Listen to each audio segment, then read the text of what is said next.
Many people around the world kick off the new year by setting some kind of goal or at least consider setting one. Maybe after spending time with family over the holidays, you've decided to set a goal to spend more quality time with loved ones, or perhaps after enjoying a plentiful quantity of rich foods, you're now determined to eat healthier for at least the next week or two anyway. One priority that's often overlooked is to set aside time for rest and recharge. That's how 6 months or even an entire year can go by before you realize, oh, I never got around to taking time off for myself.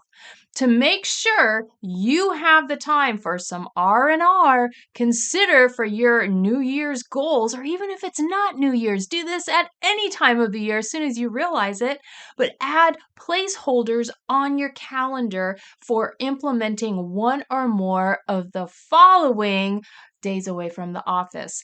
What about company holidays? If your company has declared a holiday on a certain day, take advantage of it. A placeholder will prevent you from setting meetings or deadlines on this date. Also, take a look at on your calendar afternoons prior to company holidays. If you want to enjoy that company holiday, allow some cushion to take care of last minute asks before your day off. The placeholders on your calendar will remind you to not pack in meetings that might require you to do some work the next day, as in on the company holiday. Another placeholder to consider putting on your calendar is the mornings after these company holidays.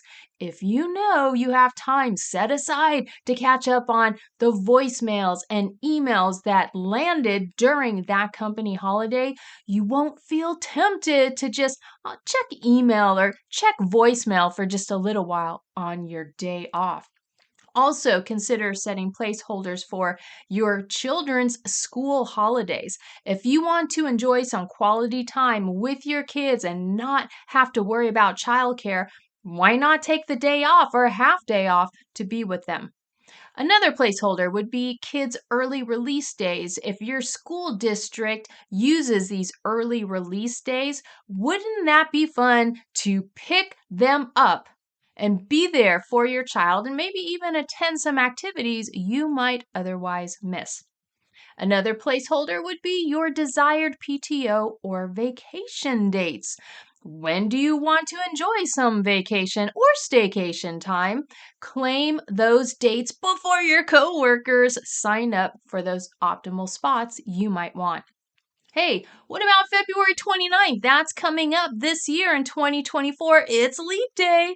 You haven't been gifted an extra day since 2020, and we know what 2020 was like, and you couldn't really do anything to celebrate it. So, because of COVID. So, how about taking off Leap Day, this extra day of the year, and just do something fun? If you use a digital calendar, you can always adjust these placeholders in the weeks leading up to where the placeholders are in your calendar. It's easier to modify your plans than create space if those placeholders aren't already there. So be sure that you take a look before you book out any meetings or conferences or task time or project deadlines and so on those days you would have liked to have had off. If you utilize a paper calendar and you hesitate at the thought of inking all of these placeholders, use a pencil or purchase some correction fluid. Remember that liquid paper? By taking just 10, maybe 15 minutes now to add one or more, hopefully more, of these placeholders to your calendar, you are investing in yourself, your health, and your well being. And that's how you can become and stay even more productive.